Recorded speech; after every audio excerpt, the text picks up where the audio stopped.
that you can use to kind of weigh Okay. the pros and the cons and the facts against. Solid truths are, Does that make sense? I think solid truths are hard sometimes when they're based on opinions. Right. Um, We talked before about sometimes you don't know who you really are. yeah, I've had a hard time with that forever. Yeah, and so I want to just challenge you, like over the next week, because solid like truths will usually hit you like a ton of bricks. Like, wow, I really do believe that to my core. Well, if I really believe what Green Noodle is saying about Jim not being the bad guy here, and I'm just the one avoiding my trauma, and I also believe Yellow saying that we're doing this whole noodle thing to avoid making some tough decisions, and we're avoiding being smart, and we're avoiding our growth, really, is what Yellow Noodle is saying. Blue Noodle, I'm really having a hard time right now because Blue Noodle is feeling like she really has a question that she keeps saying over and over, and it's, if you saw me every week on Tuesday with a black eye, bloody lip, and I'm shaking and I'm scared and I'm falling apart outwardly, right? As a mandated reporter, I would hope, right? You'd have to say, this girl's in danger, this woman's in danger, we need to do something and get her out of there. Okay? As Blue Noodle, I want to know, how does somebody catch emotional abuse? How does it look? Could it look like psychosis and dissociating and depersonalization and forcing myself to go into this noodle crazy mind and think that this is legit stuff, and yet torment myself more thinking that it's my fault and I've got to fix this? Why does it have to be up to me? Why can't someone just save me? Yeah, you're right. I mean, emotional abuse can do that. Because everything I've read about emotional abuse, it messes with the person's identity. Mm-hmm. Absolutely. That's absolutely true. And that's the problem with mental health, is that it's not always as evident as physical abuse. Emotional abuse is always more difficult to detect and more difficult to prove. And I think about people who are in situations that they wish desperately they can get out of, but they're scared to get out, and they're scared to do anything, and they're scared, and so they continue to suffer day after day and reason with themselves and convince themselves of things and go deeper into this sea of craziness that makes them deal with it for another day, and deal with it for another week, and deal with it for another month. Like, I was watching some old videos from June when I first started talking about noodles to myself, my video journals, and I just forgot what I was going to say. It's almost like it was, nope, don't remember that. No, what was I saying? I want to know. The old video journals said, oh crap. I can't remember what I was saying. Basically, my noodles, or I was getting so close, I think, to some tough truths. Oh, I remember. Me and Jim were getting close in early June. I remember what it was. I know exactly what it was. Okay, don't let me forget this. On June 9th or 10th we were talking, and he asked me a point-blank question if I still loved him. And he needed to know if this was going to go any further, and if not, he needed to know. He doesn't care what the answer is, he just wants my honesty for once and for all. So it was almost like drawing Mint Noodle to the front to just say, forget about all the bullshit, forget about all the things that you think I want to hear and all that stuff, but just tell me the truth. And we said, we think you married Kathy. And that opened up the door to this possibility that there is more to me than what Jim wants. And that gave me this release on being able to figure out who I am without Kathy. And it gave me this honesty to just be open and honest with, which I've never been able to do, ever. Right. And because he was open for it and ready for it, so I'm open and honest with him. And then he starts researching d.i.d. to understand more for himself. And then he agrees that this makes sense on why he's assumed for me to be dishonest, and why he assumes for me to be, trying to leave him all the time, and why he thinks he catches me staring and then I don't remember staring. And everything he said made sense to him, where I remember specifically going, seriously?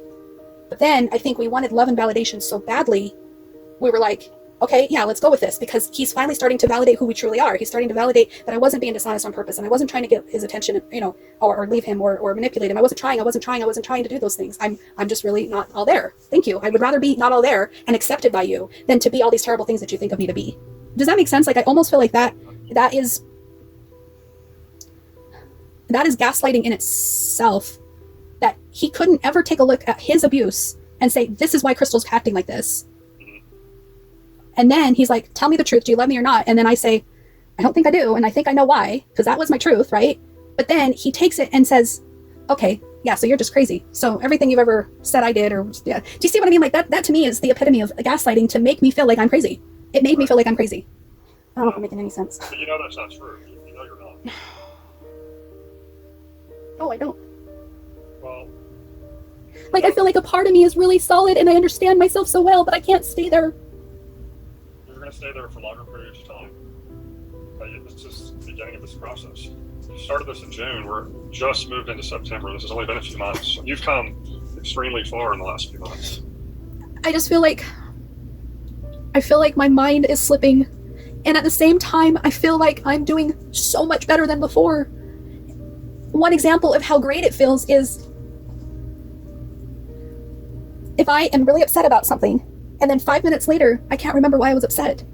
I used to dig so deep to try to remember, and then when I did dig deep enough, I sat in that hole and I would not come out. I stayed in that personality and that anger and that hurt and that pain. But now that when I forget, I can write it off as good. I'm glad I forgot. I'd rather be in this one right now. I'd rather be in the next one and the next one, and I get to keep moving forward rather than going backwards. So that is one way that I feel like Noodles separating has really helped me see that I am who I am, and I get to be fluid and move in and out of these emotions and not stay there for too long. But I used to stay there on purpose for too long because I didn't want to be inconsistent with myself. I needed consistency, and being inconsistent right now is the hardest part, is that I'm like, I like it and I hate it, and it's such a dichotomy in itself. I think part of that is learning to let go and putting yourself in let go of guilt and shame. I didn't hear you. That's what Your does phone. that to us, where we want you. I was saying, can you hear me now? I can hear you better, yeah. It's like it was cutting out for a second. So I was saying that part of that, I think, is not judging yourself and not allowing guilt and shame to take over, because that's what we do when we feel shame and guilt, low self-worth, is we want to dig deep and wallow in that misery, the negativity. So I think that's a sign that you're starting to become more accepting of who you are, which I think is very positive.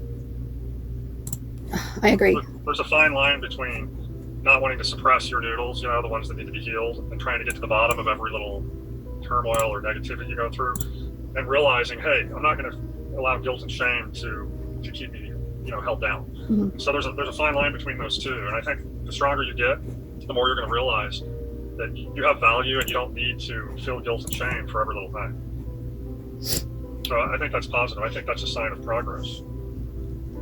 I had a short little thing, I think it's 30 seconds, that I thought was really triggering today, which I think it validates the blue noodle and what she's feeling, but it also twists everything up more. So I'm going to see if I can share this, because Okay.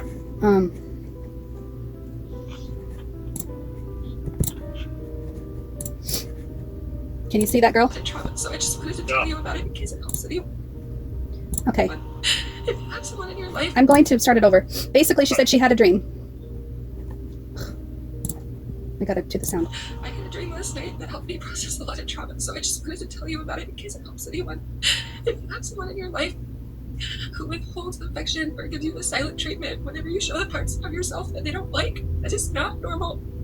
It's not normal shit. Friends don't treat each other that way. If they give you the silent treatment to try to manipulate you into being who they want you to be, cut them the fuck out. You deserve so much better. You end up blaming yourself and hating yourself, and you never blame them. I don't even know if this makes sense. I just needed to say it out loud. I love you guys. Okay. I had a dream last night. So, a couple of different noodles had different opinions about that right now, which we didn't hear before. But basically, if I just speak for Blue for a second, who has been drowning and swimming in this victim mind frame for as long as I can remember, we try to communicate to Jim our truth. We tried to go to him this weekend and last weekend and the weekend before. We tried to bond with him so that we can grow with him. And he shuts us down. He stonewalls us. He doesn't ask questions. He rolls his eyes. He told me yesterday that I'm giving him guilt trips and being too pushy with pushing my noodles on him. He wants to be supportive, but he needs to do it on his terms, not mine. And then you've got Yellow Noodle, who's like, oh yeah, completely makes sense. Sorry, we're going to back off. I got Teal Noodle, who's trying to figure out the balance between codependency and not doing that stuff anymore. And then you've got Blue Noodle, who feels like this girl, who feels like, if somebody loves you and they're not trying to mold you, if they love you, they wouldn't try to mold you by doing silent treatments and not talking to you. So we've got all these disagreements. And just right now, when I'm watching it, I'm looking at her going, well, yeah, if there's a part of you that's a crazy bitch, then they're going to treat you with a silent treatment. Then that's valid. They're going to cut you out of their fucking life. So I don't think everything she said is exactly true for every situation, because you've got to treat others the way you want to be treated. But then there's something about the whole emotional abuse side that I tap into and I recognize, and I don't. And then I go back to Yellow, who says we've got this. We have it figured out. We don't need. She says the same thing as Green. We don't need outwardly approval. But her different opinion between Green and Yellow feels like we need to move the fuck forward and get on with our lives without Jim, where Green is like, oh, but I love Jim, and Jim's nothing wrong, and he does everything great. Yeah, and part of that, though, is normal. Like, some of this, I look at myself, and there's times where I can be self-confident, and I can say, you know what, I don't need anyone's approval. I'm sure that the way I'm living my life is the real, authentic me, and I don't need someone's approval to tell me that. But, at the same time, I'm a human being, and it's nice to have approval, right? So there's two sides sometimes to some of these things. And maybe it's like a balance or a spectrum, not an all or nothing. Yeah, absolutely. And part of this process for you, sorry, my dogs are barking, but it's okay. But part of this process, if you look at everything as absolutes, it's going to be very difficult to line up these noodles all on the same page. And I think that's where we've always had a problem, but now we're just recognizing them as noodles. We've always had a problem with absolutes. We thought that. Right. And that's the thing, and I remember I was talking about this once before, is that there's really nothing, very few things in this world that are absolute. Okay? There are most situations where I can look at it and see both sides and say, okay, I agree with this, but I also could also see, just like you are with this girl, like I identify with her, I've felt that way. But if you're a crazy bitch, then maybe, this is why you're getting shut out. Right. Like there's usually always two sides to things. And I think I've been really good about perspective shifting, and I've always been able to do really well with that. Like I talk about with politics, and I'm the chameleon based on who I'm talking to. I can shift my perspective and match and line up with them, but I don't want to jeopardize my integrity for the sake of their approval. That's what I'm tired of doing. But see, this is why you have to have those solid truths that you weigh all of these decisions against. Something that all of your noodles agree with in theory. They don't always have to feel it. Okay. Like for example, a truth like, I have value. Okay, I'm a valuable person. Some of your noodles may fight against that statement because they don't feel validated. They may not feel that they have value. Other ones know that you have value. But that is a truth that you need to get the noodles on board with, because it's true whether they believe it or not. Well, okay, so if we can say stuff like I have value and life is full of ups and downs, we can find the balance in a lot of things. When it comes to decision making, it's like the majority of noodles agree that being in this room is not only the best thing for us financially, it's also the best thing for us mentally, where we can grow, we can heal, we're learning how to speak our truth, we're learning how to be independent and find our autonomy. Like every single noodle agrees that we need to be in here, except for one little noodle that feels super guilty, or the one that shames us for being in here and not out there, and it's like, okay, majority rules, everyone take a vote, and that's how we pretty much can move forward. But when it comes to this decision about what do we think about emotional abuse, are we being emotionally abused to the point where we are driving ourselves crazy? Or I just want to put it to bed, and I don't know how to. I don't know. The other side of the emotional abuse. Okay, emotional abuse is emotional abuse, whether it's out of ignorance or whether it's intentional. Okay, if you feel like you're being emotionally abused, you're being emotionally abused. Okay. You don't have to prove that there's intent. I mean, there's plenty of emotional abuse going around. People don't even know they're doing it. It's because they have something within them that is just a control or even, inadvertently might be emotionally abusing you. That still doesn't make it okay. So with the emotional abuse thing, I feel like there is some emotional abuse going on. And, you have this question, the opposite extremes of, it doesn't really matter if you brought it on yourself. It's still not right. Well, and I'm not sure if I'm thinking the emotional abuse is brought on myself. It's, rather than dealing with it, are we excusing it and covering it up with this noodle stuff? Does that make sense? Yeah. That makes perfect sense. So I almost feel like it was our brain's way of doing the cognitive dissonance dance and forcing our brain to line up with what Jim would be acceptable with. Right. And at the same time, I got benefit out of it. And yet I also feel like I'm losing in touch. I'm losing my yellowness. I'm losing it. I'm falling into these archetypes of what I think I'm labeling myself as. You know what I'm saying? Yeah. No, I know it's confusing. You need some, because everything right now with all of these noodles is very, what's the word I'm looking for? I think you feel like there's not any real solid truth or foundation to any of it. I feel like there's too many truths that I can't seem to pick one. Right. So I just feel like if you have a set of truths that you know beyond a shadow of a doubt to be true, That all of them could agree on. right? That, and not even that all of them can identify with, but that all of them can agree in theory, yes, this is the way it should be. Maybe I don't feel that way, maybe I haven't been allowed to feel that way, but yes. Just, I mean, you can start out with basic truths like, you know, my life matters. You know, ones Right. that you know are true. You know that your life matters. That when you come across these, or when you're trying to balance these noodles, that you can weigh these decisions with some of these truths to gain some, to kind of substantiate it a little bit, which kind of gives you like some guidance. You know, you look at our Constitution. I don't know how much you know about the Constitution, but that's really there's founding principles that everything, once these founding principles are established, everything else is weighed by that Constitution. Like, does this line up with our core values and our core beliefs? Okay. If it doesn't, do you see what I'm saying? If it I need to doesn't, come up with my core values, my core beliefs, my own constitution for the city of yeah, Crystal. you need to have your, that's I guess probably the best way to put it. You need to have your own Constitution that you don't waver from. Right. Like when Jim tried to convince us to, well, he tried to make us feel guilty for being in this room. Right. And we were just like, no, you can't take that away from us. This is doing wonders for us, so don't even dare. And yet at the same time, that noodle that felt the guilt and felt the shame and felt the longing to make him happy again was trying to be the only voice in the sea of naysayers. Right. And we railroaded her into staying in the bedroom. And sometimes she pulls us in to the bedroom with him because she wants her way too. So Right, and here's the point, like, not only to help balance yourself, but if you don't have a set of core values that you stick to, people know it and people will take advantage. Just by out of sheer, not necessity, but they just do. out of Like, selfishness, yeah. Yeah, well, a good example, here's a good, it's kind of a dumb example, but like if you don't take care of your vehicle, say you keep your car shitty looking, you don't clean it, you don't take care of it, there's dents all over it, it's dirty, and someone borrows your car, they're going to look at the way you keep your car, and they're immediately going to assume, well, I don't have to take care of this car. She doesn't take care of it. Why should I respect it if she doesn't respect it? Right. Okay, so what this your own little constitution can do is it demands respect. Okay, Right. I really identify with that one because prior to moving into this bedroom, I never felt so passionate about my bed until I had my very own bed. And this is the first time I've had my own bed. I even shared a bed when I was a kid. So I make my bed, I put the pretty pillows on my bed. There's whiteness on my bed that the sheet. So if the sheet's fallen off or something and the dog gets on it and the dog's paws, I flip out like I am OCD about my bed. And the kids are just looking at me like, who are you? You've never given a crap about anything like this before.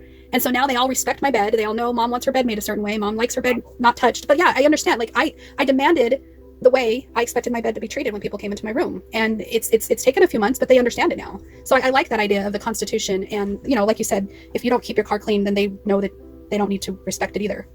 Right, and it's the same thing with I mean, you can use that same illustration with a lot of things. I was talking to my wife a few weeks ago about the way, you know, we treat our children. And if people see you disrespecting your children, then they automatically assume they can disrespect your children as well. But when you stand up for your kids and force people to respect your kids, they will respect your kids. Right. And so the same goes with yourself. You know, your values and the way you hold yourself, people see that. You know, if they don't think you have any values or you don't have respect for yourself, they won't respect you. It's a very self-fulfilling prophecy. When you put yourself out there like that, it benefits that way.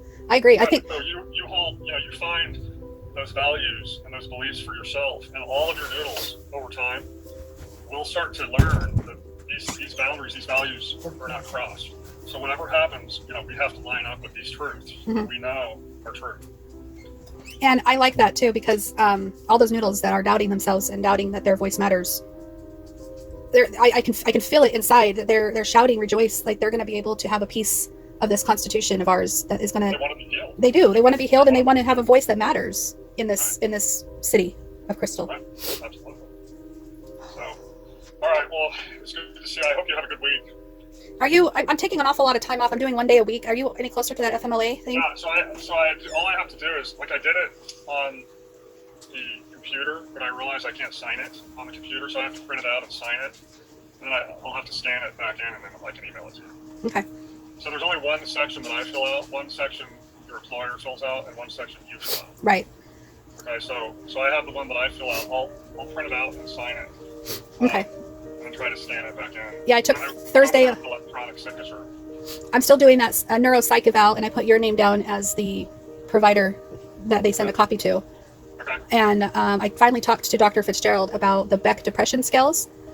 I think we're going to let Blue Noodle take the Beck depression scales because he didn't want a bunch of different answers on different. But I do know one of them's depressed, so we might as well tap into that one and let him answer those questions. Yeah, there you go.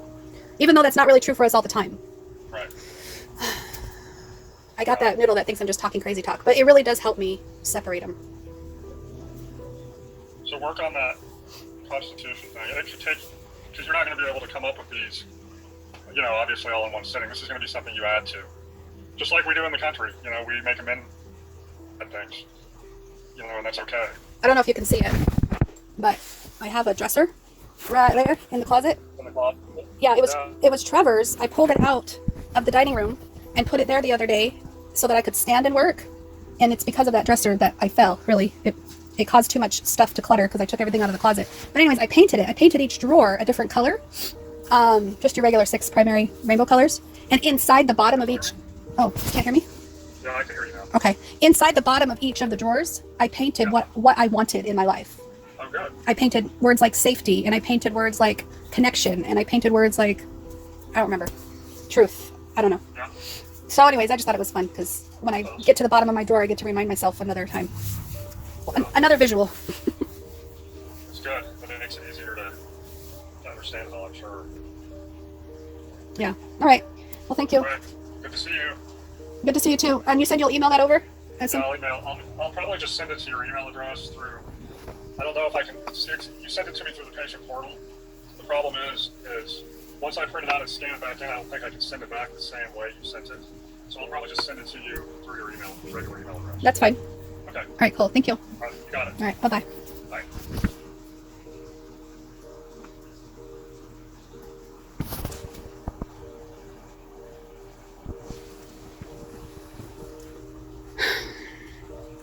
We're doing okay.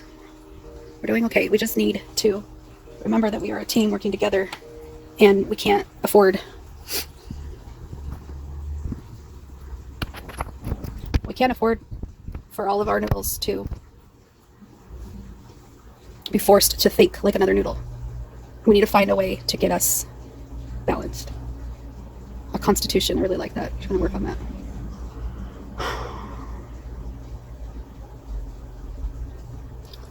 We're gonna think. We're gonna go into the headspace and think.